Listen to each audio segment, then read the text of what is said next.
Nah, ayat Rabi lamin hazu ina farasan. Masa itu? Iya, benar. Jadi saya baca aja ya, ini yang ngaji nasihat aja. Saya baca Arabnya aja ya, terus dijelaskan aja ya. Kamu ini kan sudah orang-orang pandai ya. Nggak perlu utawiku itu kan. Kamu ini kan sudah dauratul miyah ya. Ngerti dauratul miyah?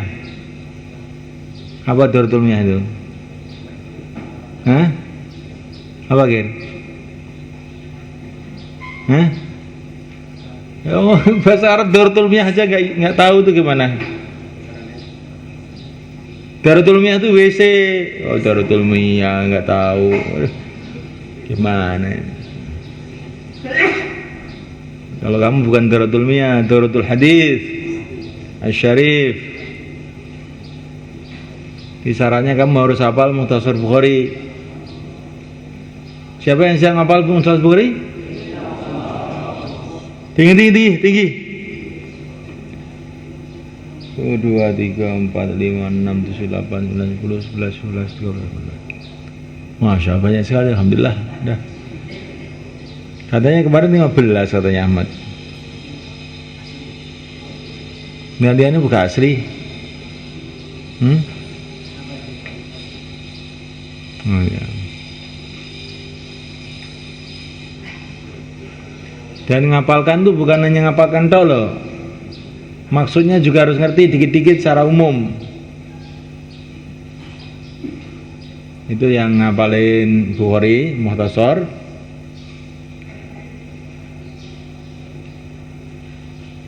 Harus makna secara umum harus tahu.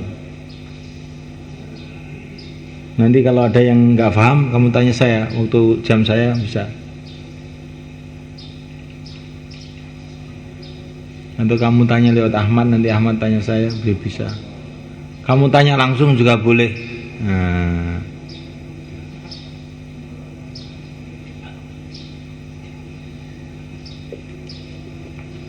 Halo Jusani ya. Bismillahirrahmanirrahim. Al-Juzani an ayyafraha bihi la min haitsu innahu faras bal min haitsu yustadallu bi ala inayatil malik bihi wa syafaqati alaihi wa ihtimamihi bi janibihi. Gembira yang kedua, jadi orang itu kalau diberi kuda oleh sang raja, ini ada kemungkinan dia gembira karena kuda itu. Karena kuda ini memang dia senengannya kuda. Kalau dikasih kuda oleh raja dia seneng.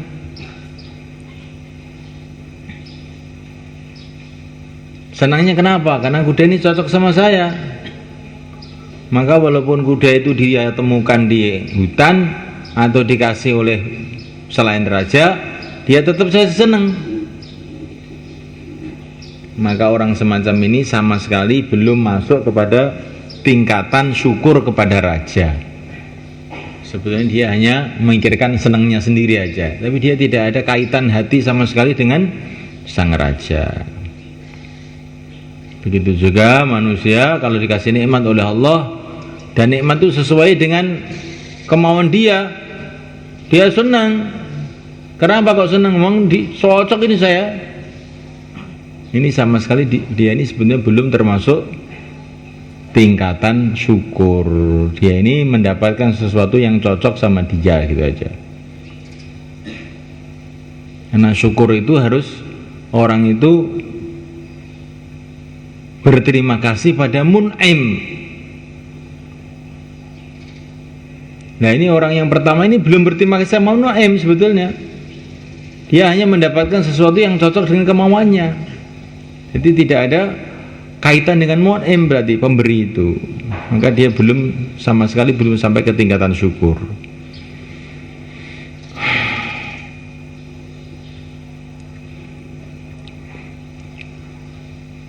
Kemungkinan kedua wajah sani adalah dia ini gembira bukan dari segi dia ini adalah kuda, tetapi dari segi diambil dalil dengan pemberian kuda itu atas perhatian sang raja, sayangnya raja atas dia, dan mementingkannya sang raja kepada arah dia.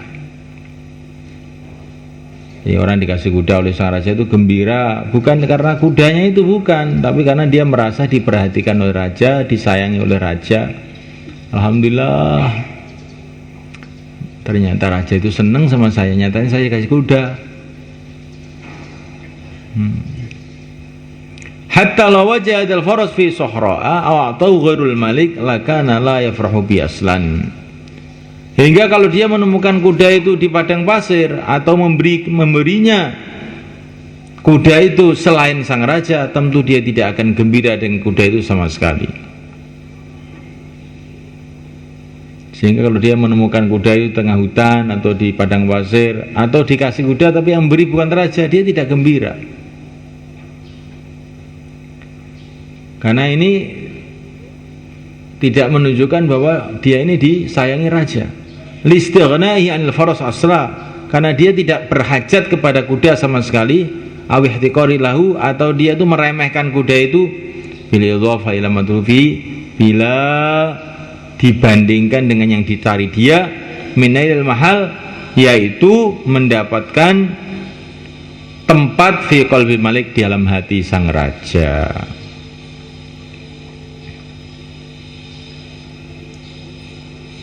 Dia ini tidak perlu kuda, atau memang dia ini tidak senang kuda, meremehkan kuda. Kemudian dia ini dikasih kuda oleh sang raja, dia senang, bukan karena mendapat kuda saya sudah banyak, atau memang saya ini tidak senang kuda, naik kuda juga saya malah takut jatuh. Tapi dikasih kuda sama sang raja, dia senang karena ini, oh berarti raja ini memperhatikan saya. Kuda ini nggak ada nilainya apa-apa bagi dia dibandingkan dengan yang dimaui dia, yaitu mendapatkan tempat di hati sang raja. Nah, ini sudah masuk bab syukur kalau ini. Nah, ini kalau dikiaskan kepada Allah juga begitu. Kalau orang dikasih nikmat oleh Allah karena merasa diperhatikan oleh Allah, disayangi oleh Allah, maka dia ini sudah masuk syukur tingkatan pertama.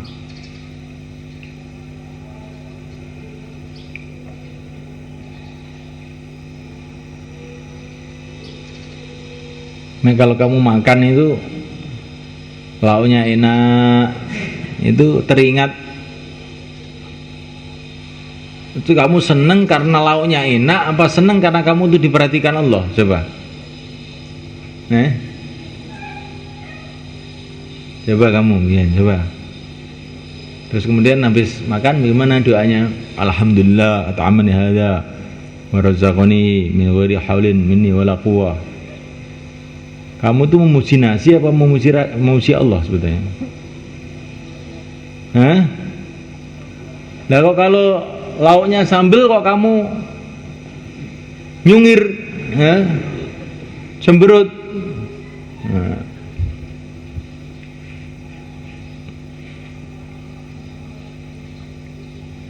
Jadi kita ini kalau dikasih nikmat itu rasakan dalam hati ini sebagai perhatian Allah kepada kita. Kalau nikmat itu cocok dengan mau kita, maunya nasinya enak, lauknya enak, alhamdulillah Allah memperhatikan saya. Allah tuh kasihan sama saya mau pecel kok jadi kasih pecel, mau ikan kasih ikan. Kalau dikasih tewel bagaimana? Juga syukur, alhamdulillah. Pasti ada hikmahnya, karena Allah tuh ahkamul hakimin. Saya dikasih tewel ini supaya nafsu saya tidak tinggi-tinggi, akhirnya nggak jadi ngaji. Kalau dikasih daging terus minta kawin nanti. Maka dikasih tewel, ini adalah perhatian Allah pada saya, syukur. Dikasih sehat, oh ini berarti oleh Allah ini saya diperhatikan biar sholatnya sungguh-sungguh, biar tiap hari bisa khatam Quran ini. Kalau dikasih sakit, oh ini biar saya betah di pondok, atau biar mati syahid di sini. Ya. Jadi kalau kita ini yang kita lihat tuh mun'im, itu apa saja yang datang itu kamu rasakan sebagai anugerah. Karena mun'im itu adalah ahkamul hakimin, arhamur rahimin, ajwadul ajwadin. Paham? Nah, akhirnya kita ini syukurnya kekal. Syukur terus sudah. Nggak pernah nggak syukur, nggak ada. Ngeluh itu sudah nggak ada. Syukur aja sudah isinya.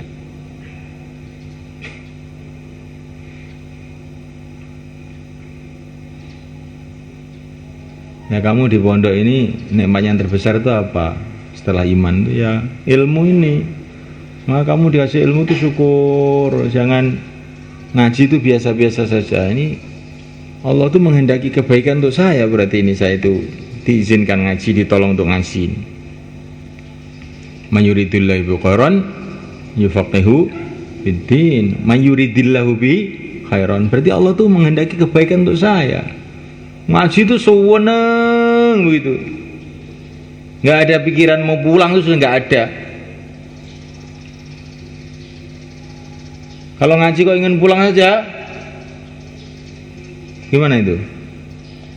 Itu syukurnya kurang itu, makanya akhirnya ilmunya nggak masuk. Yang masuk pun keluar lagi. Tapi kalau kita syukuri, Allah tambah lagi, tambah lagi, tambah lagi.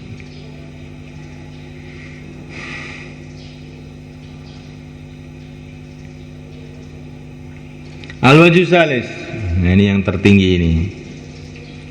Arah yang ketiga, ayafraha bi liyarkabahu liyakhruja fi khidmatil malik wa yatahammala masyaqqatas safari liyanala fi khidmati rubbatal qurbi minhu. Dia gembira dengan kuda itu agar dia bisa naik kuda itu untuk dia bisa keluar berkhidmat kepada sang raja, dan dia menanggung susah payahnya safar untuk mendapatkan sebab berkhidmat dengan sang raja itu mendapatkan derajat kedekatan dengan sang raja. Wa rubbama yartaqi ila darajatil wizarah, dan kadang-kadang dia bisa naik ke pangkat jadi menteri.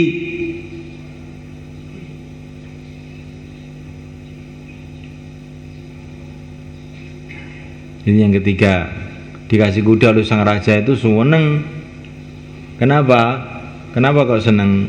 Bukan karena sekedar dia diperhatikan raja, tapi dengan kuda ini dia bisa naik berkhidmat kepada raja dalam safar-safar raja itu, sehingga dia pangkatnya naik, lama-lama jadi menteri.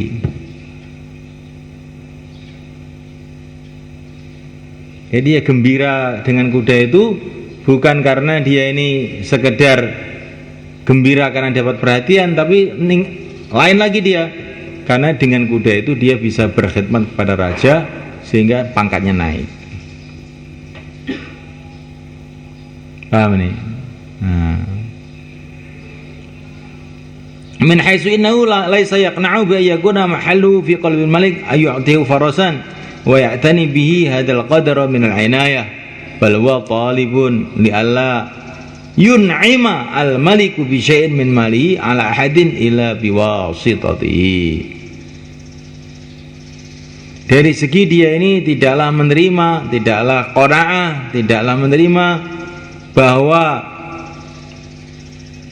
tempat dia di dalam hati sang raja adalah dia diberi kuda, dan raja memperhatikan dia dengan ukuran perhatian ini.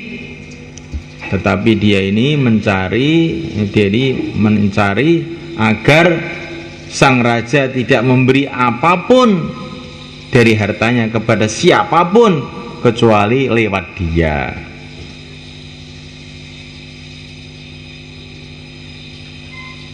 Paham? Jadi dia dikasih kuda oleh sang raja ini bukan terus gembira, hanya gembira karena dia diperhatikan raja saja. Tidak begitu dia. Dia ingin dengan kuda itu dia berkhidmat kepada sang raja, sehingga dia diangkat oleh sang raja di orang dekatnya, yang akhirnya itu raja itu mau memberi apa saja kepada rakyatnya mesti lewat dia jadi bendahara kerajaan. Ringkasnya nikmat itu digunakan dia untuk mendekat kepada raja, untuk naik pangkat lagi.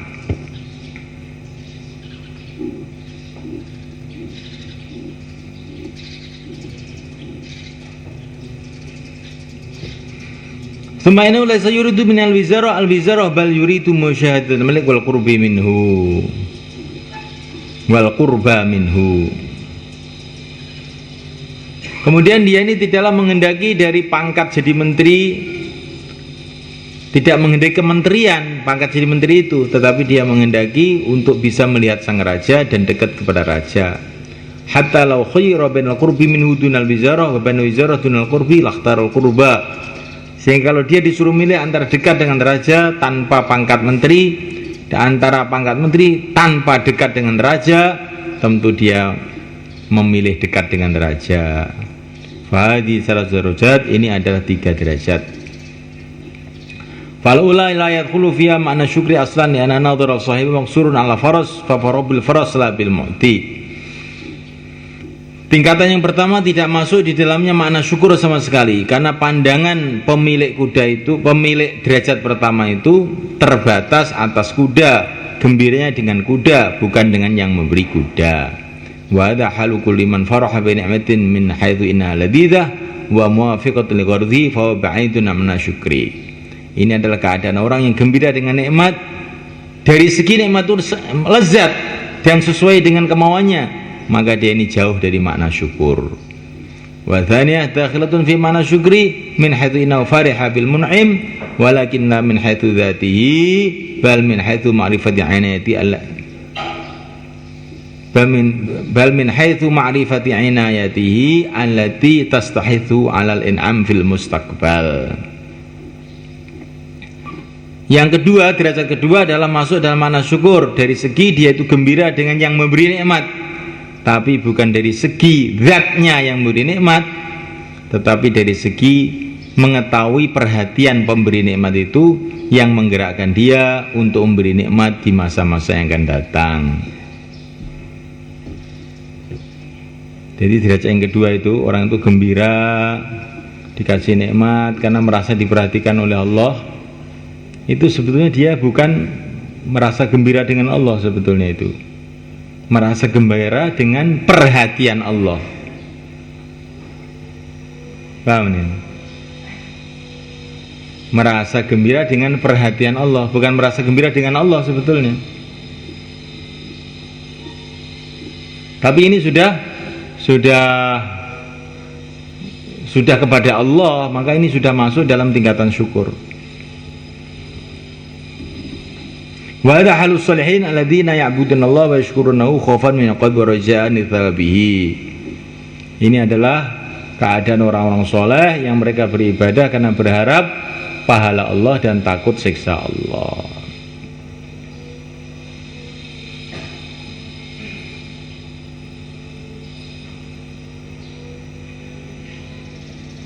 Yang dia kehendaki itu pahala.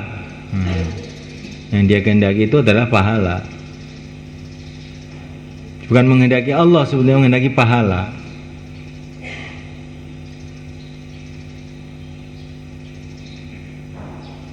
Maka orang begini ini sebetulnya masih derajat rendah. Karena kalau dia ini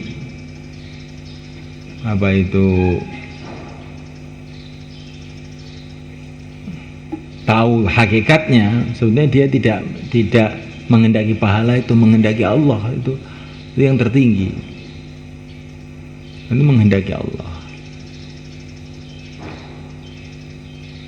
Nah, ini pikiran-pikiran orang sufi ini memang sangat lembut ini. Tapi ini jangan dipertentangkan. Karena menghendaki pahala, di antara pahala Allah itu adalah kedekatan orang kepada Allah, itu pahala Allah. Cuman ini untuk pembahasan rincian saja bisa dibuat begini.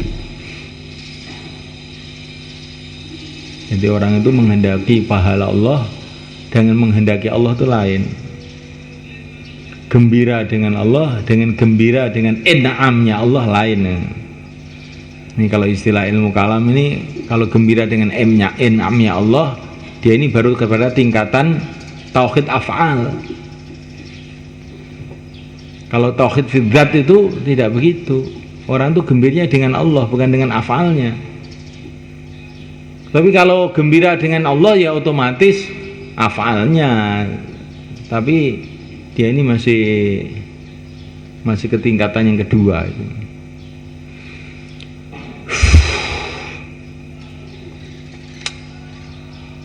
Allah.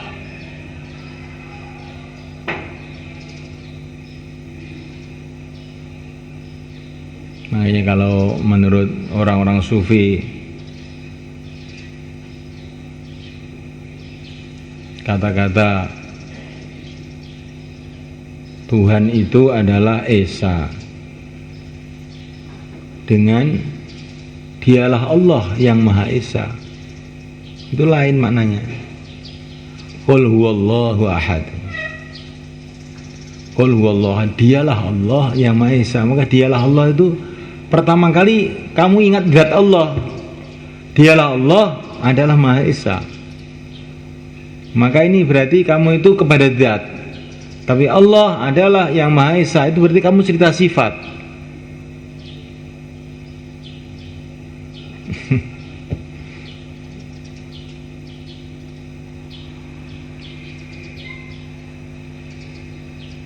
Ini Syekh Yusuf rahimahullah, Syekh Yusuf yang nulis Hayatus Sahabat itu sering beliau mengatakan, jangan mengatakan Allah itu Esa, dialah Allah yang Maha Esa. Maka ini kamu bercerita zat, katanya beliau. Tapi Allah adalah yang Maha Esa, kamu bercerita sifat Allah, tapi kamu belum sampai kepada zat. Tapi ini ini cuman ya begitu, itulah kata-kata mereka itu.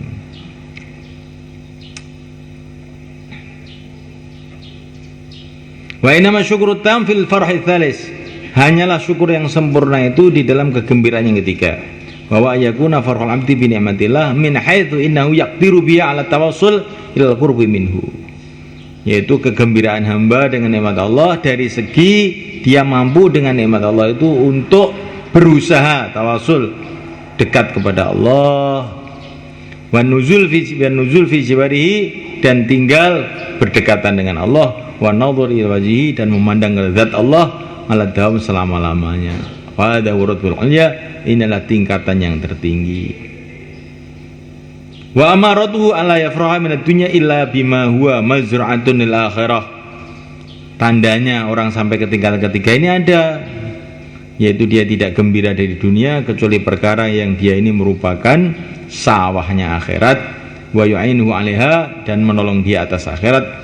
Wa yahzinu bi kulli ni'matin tulhi an dzikrillah, dan dia sedih dengan setiap nikmat yang melupakan dia dari zikir kepada Allah. Wa tasuddu an sabilihi, dan menghalang-halanginya dari jalan Allah. Ini tandanya orang sampai ke tingkatan tertinggi ini, dia itu gembiranya dengan nikmat itu kalau nikmat itu bisa mendekatkan dia kepada Allah. Tapi kalau nikmat itu tidak mendekatkan dia kepada Allah, dia malah sedih. Ini ada orang ini orang baik sebetulnya, tapi sang raja ini kurang suka sama dia ini. Sebabnya apa ya? Raja sendiri yang tahu. Maka satpam laporan pada sang raja, Tuan, Siman mau menghadap. Oh, nggak usah. Langsung suruh ke dapur saja, suruh makan yang enak, kemudian pulang kasih bekal yang banyak ya. Sudah, nggak usah ketemu saya sudah.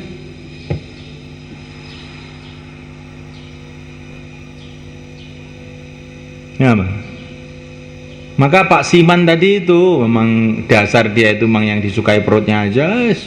Ketemu raja sih untuk apa? Yang penting saya makan enak, pulang dapat bekal, udah. Ini seperti ini tingkatan orang kedua. Orang baik sebetulnya, tapi dia ini bukan termasuk muqarrabin. Fa amma in kana minal muqarrabin farahun wa rayhanu wa jannatun na'im. Tapi Pak Simon ini orang yang dicintai oleh raja. Satpam laporan. Simon menghadap Tuhan, dan dia sekarang ini lagi kelaparan ini. Suruh makan dulu apa suruh menghadap? Gak usah makan. Saya ingin ketemu dia. Suruh sini. Diajak ngomong-ngomong sama raja, dia kelaparan malah dibiarin aja sama raja itu. Tapi Simon ini memang orang cinta kepada raja, dia itu gembira, masya Allah. Saya nggak makan nggak apa-apa, bisa ketemu raja sudah senang saya. Nah, orang itu mengabdi kepada Allah itu namanya itu yang suruh makan tadi namanya ashabul yamin. Kalau yang ini Simon ini muqarrabin. Wa amma in kana minal muqarrabin farahun wa rayhanu wa jannatun na'im. Yang dikehendaki itu dia ketemu sama Allah saja. Kalau yang itu pokoknya dapat pahala itu. Tapi ini orang baik juga. Orang baik juga. Ada orang namanya Siman. Ini memang nggak disenangi sama raja, ini musuhnya raja. Maka dapat laporan, Raja Siman mau ngadap. Oh, bagus. Kasih makan dia yang enak-enak, dan dimakan kasih racun ya, biar mampus ya. Ini orang kafir. Dikasih kenikmatan enak-enak sebetulnya untuk dia supaya tambah dosanya dan hancur dia. Kasih makan enak juga. Gimana contoh ini? Paham nggak contoh ini? Ya, kamu ini termasuk golongan mana ini? Simon atau Siman?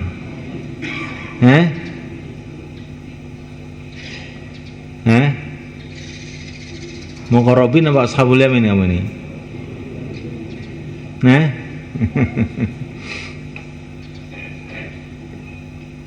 Tandanya muqarrabin itu dikasih musibah merasa dia nikmat, karena dengan musibah itu dia bisa mendekat kepada Allah.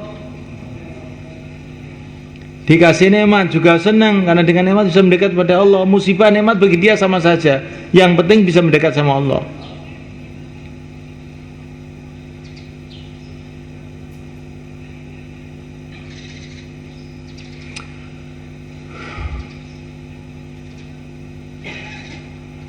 Maka Nabi Musa ditanya oleh Allah, "Wa ma tilka biyaminika ya Musa?" Qala hiya 'asai atawakkau 'alaiha wa husyu biha 'ala ghanami wa liya fiha ma'arib ukhra. Kata para ulama, ini sufi loh, ini sufi. Kenapa sih Nabi Musa itu kok cerita panjang-panjang? Ditanya wa ma tilka biyaminika ya Musa aja kok jawabnya panjang sekali. Mbok ya dijawab, iya asoya sudah cukup toh. Kok panjang sekali? Saking senangnya kepada Allah, maka dia ingin bicara panjang. Ada sufi yang lain mengatakan, bukan hanya itu saja, jadi Nabi Musa itu ingin bicara-bicara mengenai kelemahan beliau ini supaya disayangi oleh Allah. Ini tongkat ya Allah, untuk saya ini kalau jalan harus pakai tongkat ini. Saya ini ngembala kambing, cari daun-daun. Jadi Nabi Musa itu menampakkan kelemahannya di depan Allah supaya disayangi sama Allah. Seperti anak kecil itu loh, nggak sakit tuh pura-pura sakit supaya dikasih uang ibunya itu. Dia, ada apa tuh nak? Sakit apa? Nangis. Jangan nangis oh kamu. Ini loh uang 100.000. Oh langsung sehat lari. Dan Nabi Musa itu begitu itu. Itu suka merengek-rengek. Walahum alayya dzambun wa khawfa yaqtulun. Nanti kalau saya dibunuh bagaimana? Nabi Musa itu nempeleng orang langsung mati ya. Batu yang dipikul orang berpuluh-puluh nggak kuat diangkat sendiri kuat. Nabi Musa itu pendekarnya pendekar. Ini nggak takut kalau sama Fir'aun aja tempiling Fir'aun mati itu sebetulnya. Tapi itu dia itu memang suka merengek-rengek sama Allah itu. Itu pemahaman orang sufi itu. Kalau kita ini dengar ceritanya orang-orang sufi itu baca Quran itu seneng gitu. Karena ini Quran ini para nabi, para rasul ceritanya orang-orang yang cinta kepada Allah, maka tidak bisa dipahami kecuali oleh orang-orang yang ada cinta kepada Allah. Ada ular Nabi Musa lari. Ini lari itu bukan karena apa-apa sebetulnya ini. Biar disayangi oleh Allah. Seperti anak kecil itu, Pak, di sana ada genderuwo, Pak. Saya nggak berani. Padahal itu cuma pura-pura aja, biar orang tuanya itu nganterkan gitu. Ringkesnya begitu itu. Maka kita ini memahami para nabi itu harus apa itu dengan pemahaman yang tinggi. Jangan sampai kita ini kamu pahami para nabi kayak pemahaman kayak tingkatan kamu ini. Nabi Musa itu bayangkan waktu itu mendengar firman langsung dari Allah, di mana ini tidak pernah dialami oleh nabi manapun saja selain Sayyidul Anbiya dapat firman langsung dari Allah itu. Nabi-nabi yang lain belum pernah itu mengalami dapat firman dari Allah itu selain Nabi Musa dengan Sayyidul Anbiya saja. Maka jangan terus dipahami seperti karkun yang kurang baik gitu kalau menurut saya. Itu Nabi Musa masih yakin dengan tongkatnya itu, sehingga ini cerita fadilah tongkat. Yo Nabi Musa mbok anggap kaya koya itu kan, yo aja ngono ki nyen kleru iki jenenge ya ora bener. Paham ya kan? Mana tadi? Liannahu laysa yuridu ni'ma lianna alladhi dhaka ma lam yurid sahibul faras al-faras liannahu jawadun muhamlaj bal min haitsu innahu yahmilu fi suhbatil malik hatta taduma musyadatu lahu wa qurbuhu lah. Karena dia ini tidaklah menghendaki nikmat karena nikmat itu lezat, sebagaimana tidak menghendaki pemilik kuda itu kepada kudanya karena dia itu kuda. Nah, karena dia itu jawad, karena dia itu kuda balap, muhamlad dan terlatih. Bal min haitsu innahu yahmilu fi suhbatil malik, tetapi dia suka kuda dari segi kuda itu bisa membawa dia untuk bersama sang raja, sehingga jadi kekallah melihatnya dia kepada raja dan kedekatan dia kepada sang raja. Walidzalika qala Syibli rahimahullah asyukru ru'yatun mun'im la ru'yatun ni'mah. Syukur itu adalah melihat mun'im, bukan melihat nikmat. Wa qala al-Hawas rahimahullah syukrul 'amma 'ala al-mat'am wal malbas wal masyrab. Syukurnya orang umum adalah atas makanan, pakaian dan minuman. Wa syukrul khas 'ala waridatil qulub, dan syukurnya orang khusus adalah atas waridatul qulub. Waridatul qulub itu adalah kebaikan-kebaikan yang Allah datangkan kepada hatinya orang-orang iman. Itu waridat. Waridat itu ya istilah mudahnya itu kalau kamu sholat kemudian ternyata terasa khusyuk, rasa cinta pada Allah, takut kepada Allah, tenang dengan Allah, gembira dengan Allah, namanya waridat itu. Ya memang orang awam ini ya yang tahunya nikmat itu ya makan minum itu, maka gembiranya ya makan minum itu. Syukurnya ya kalau ada makan minum. Tapi orang-orang khawas ini ya kenikmatannya itu di dalam dzikir, dalam sholat, dalam amal, maka lain.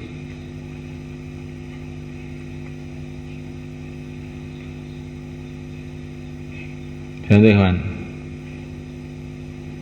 Lah kok Nabi kawin? Nabi kawin jangan kamu kira kawinnya sama dengan orang lain kawin. Nabi itu kawin dari segi perintah Allah. Falamma qadha Zaidun zawwajnakaha. Makanya Nabi itu kawin itu tambah dekat saja kepada Allah. Karena dia memandang kawin itu bukan kawinnya itu karena kebelet sudah mau terbang, bukan begitu. Tetapi karena ini perintah Allah. Oh, kalau begitu saya begitu juga Pak itu. Oh belum, karena setelah takhusus boleh. Setelah takhusus kamu ngomong begitu. Sekarang belum waktunya karena perintah Allah sekarang ini kamu ngaji, bukan suruh kawin kamu. Kalau ada yang bicara kawin tak tempiling kamu. Itu bikin masalah aja. Seperti tengah-tengah sholat mau zakat, waktu puasa mau hari raya. Ya ini orang harus ditempilin toh, ya nggak? Jangan tempiling dia ceki sisan. Jadi orang itu beramal itu harus mengikuti waktunya masing-masing. Baca fadilahnya orang ngajar.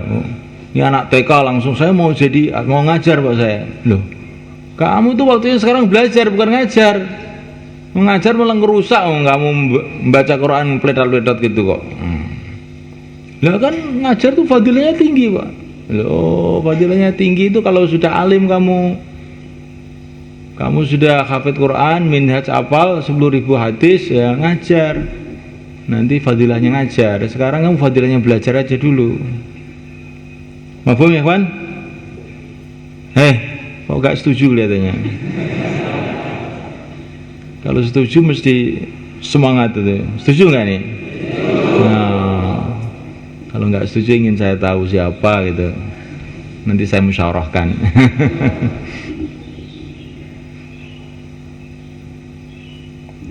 Wa hadhi rutbatun la yudrikuha kullu man hasara indahu al-ladzat fil batni wal faraj.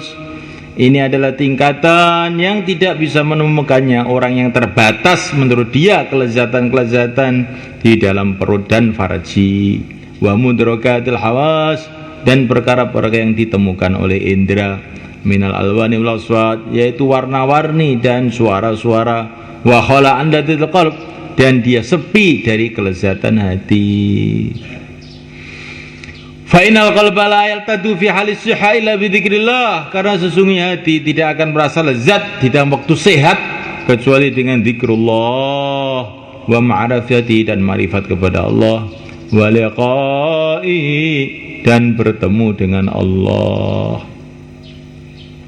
Di hati itu kalau sehat tandanya ada gembiranya hanya dalam zikrullah, ma'rifatullah, liqa'ullah. Kalau hati kok gembira dengan perkara lain itu sebetulnya dalam keadaan sakit. Jasad juga begitu.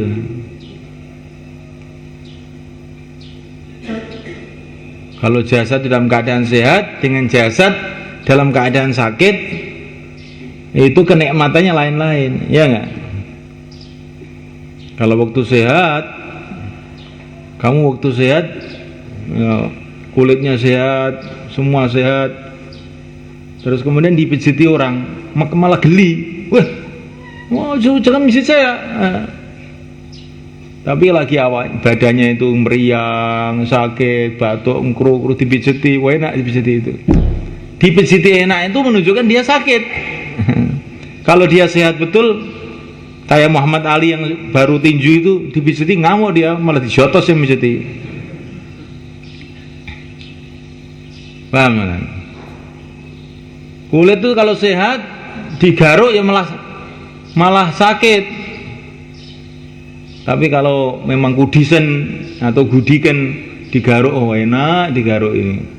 Enak itu menunjukkan gudikan kamu itu. Begitu juga hati. Hati kok seneng ini, seneng itu. Ini hati sakit sebetulnya itu. Kalau hati itu waras betul, sehat betul, gembiranya hanya dalam zikrullah saja. Nah kalau begitu sakit semua kita ini, ya. Iya sakit semua, tapi ada yang terlalu parah, ada yang kurang parah. Tapi sakit semua saya kira itu. Ini suudon saya loh. Ya. Ini betul Mang. Imam Ghazali itu sudah pakarnya kesehatan hati, itu sudah tahu dia. Allah. Mana itu soal? Wa inna ma yaltaddu bi ghairi idza marida bi su'il 'adat kama yaltaddu badun nas bi aqdatin. Dan hanyalah hati itu merasa lezat dengan selain Allah ketika dia ini sakit dengan sebab kebiasaan-kebiasaan yang buruk. Sebagian merasa lezat sebagian manusia dengan memakan lumpur, karena biasa makan lumpur, akhirnya makan lumpur jadi lezat. Bukan lumpur itu lezat, karena kebiasaan yang buruk dia. Di orang ngerokok itu loh. Ngerokok itu coba kalau orang nggak pernah ngerokok langsung pening, bisa muntah-muntah nggak keruan itu. Coba yang belum pernah ngerokok kamu coba, nanti kan pening nggak karu-karuan. Tapi yang sudah biasa, nikmati masya Allah. Kalau ditarget itu pakai dalil 1000 dalil. Ya betul Pak, dalil itu memang betul. Saya tidak menyanggah sama sekali. Tapi saya ini nggak kuat kalau nggak ngerokok itu. No. Ini sudah. Jadi dia ini berlezat-lezatan karena kebiasaan dia yang buruk. Bukan karena rokok itu sendiri itu enak, bukan. Karena kebiasaan yang buruk bikin dia enak.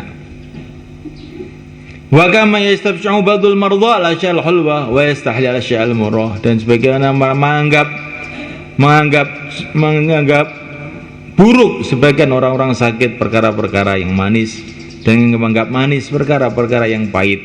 Kama qila wa man yakudha famin murin maridin yajid muran bil ma'azulala. Siapa yang punya mulut yang pahit sakit, maka dia akan menemukan pahit dengannya air yang jernih. Dah itu aja. Mana itu soal?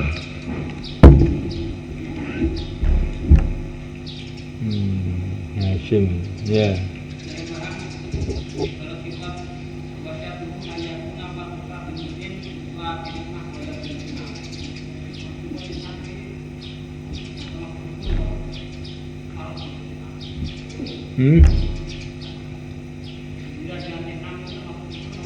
Ya, tingkatan kedua. Syukur dasar. Ini syukur ketiga enggak? Syukur ketiga itu farah bil mun'im. Kalau farah bil in'am itu syukur kedua, tingkatan bawah. Paham? Ya termasuk syukur, tapi syukur tingkatan solihin ya, duduk muqarrabin. Lah iya. Wis ngono kuwi, pamono dhewe wis.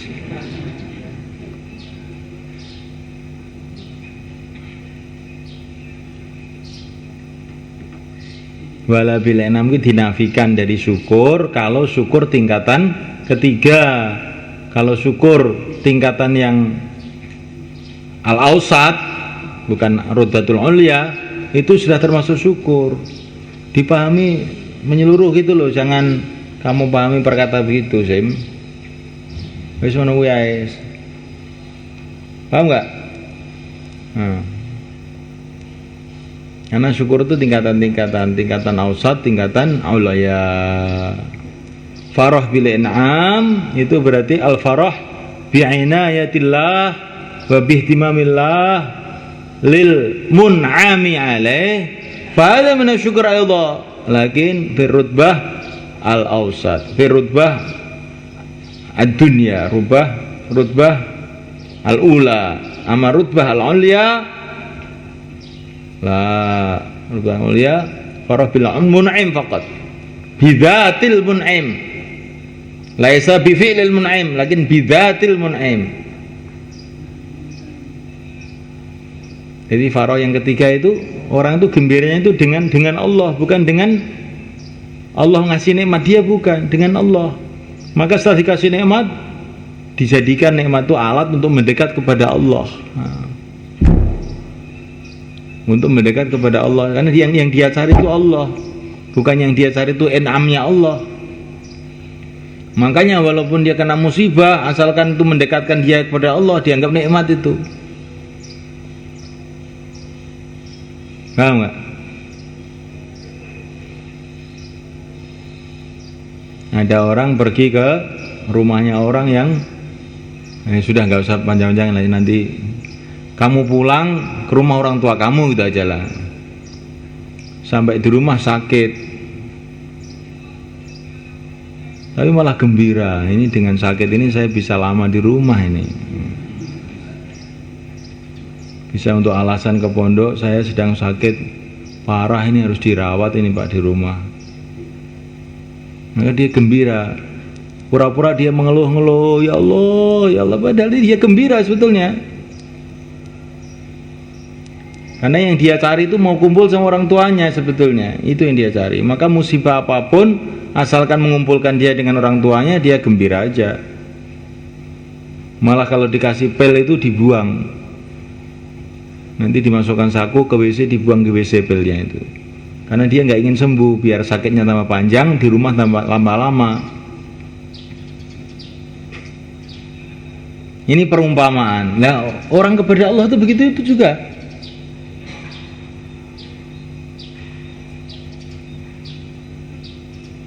Maka jangan aneh itu orang-orang dulu itu miskin, nggak punya apa-apa bisa gembira, melebihi raja-raja gembiranya. Karena dia punya perasaan kalau miskin itu tambah mudah disayangi oleh Allah. Gitu.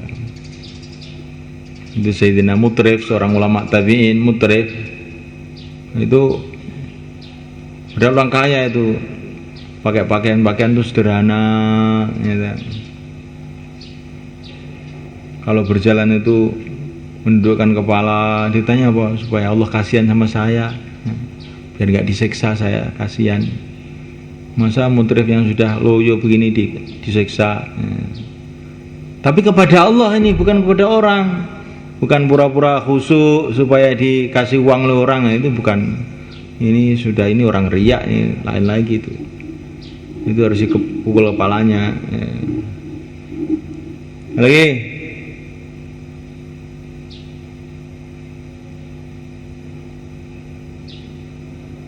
ya habis.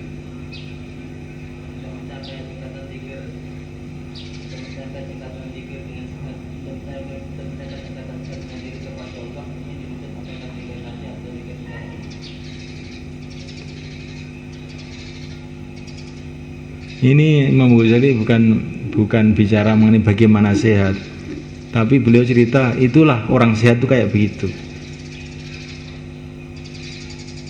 Ini beliau belum bercerita bagaimana mendapatkannya. Nanti ada babnya lagi nih di belakang. Bagaimana mendapatkan sifat-sifat ini supaya hati itu sehat. Nah, itu nanti itu. Ringkasnya ya, kalau semua perintah Allah kamu kerjakan, nanti hati kamu sehat.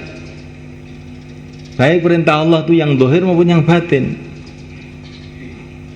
Tapi kalau kita ini turuti nafsu kita, nanti hati kita sakit. Akhirnya senangnya itu macam-macam. Senang dipuji orang, senangannya dunia dan sebagainya. Itu kenapa? Karena hati sedang sakit. Paham kan? Apalagi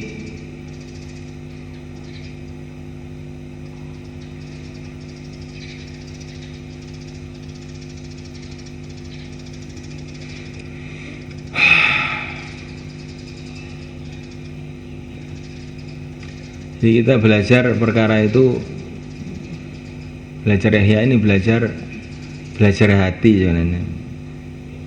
Ini ya latihan pertamanya itu kamu rasakan itu.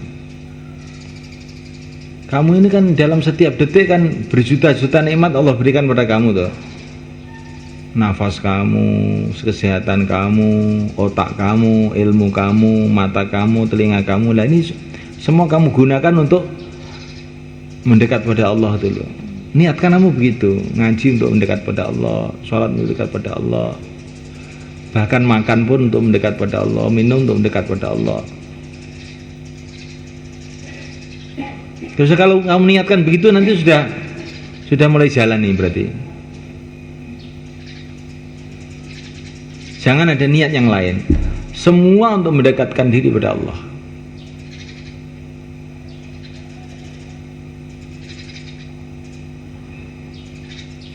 Nah, kalau sudah kamu niatkan begitu, walaupun mungkin kamu ada keliru, tapi kalau niat hidup kamu tuh sudah begitu, nanti ada nilainya semuanya. Man ahta'a falahu ajrun wahid wa in asaba falahu ajruni. Asalkan kamu niatkan semua untuk mendekat pada Allah, sampai tidur pun niatkan mendekat sama Allah. Bagaimana? Nabi tidur, ikut tidur kita aja. Untuk supaya disayangi oleh Allah. Qul in kuntum tuhibbunallaha fattabi'uni yuhibbukumullah. Tidur ikut Nabi, melek ikut Nabi, makan ikut Nabi. Pokoknya sunnah itu kamu hidupkan semuanya dengan niat supaya dicintai oleh Allah. Nanti kamu jadi orang syukur itu. Dan kalau melihat nikmat, jangan kamu melihat itu nikmat atau tidak nikmat, cocok atau tidak cocok. Tapi kamu lihat hasilnya, bisa mendekatkan diri pada Allah benda. Walaupun itu menyakitkan, tapi kalau mendekatkan diri pada Allah, tambah ingat pada Allah, tambah amal kita yang dicintai oleh Allah, yaitu anggap itu satu nikmat. Tapi apa saja, entah sedih, entah gembira, kalau membuat kita lupa kepada Allah, kamu harus anggap itu satu musibah. Kamu istighfar.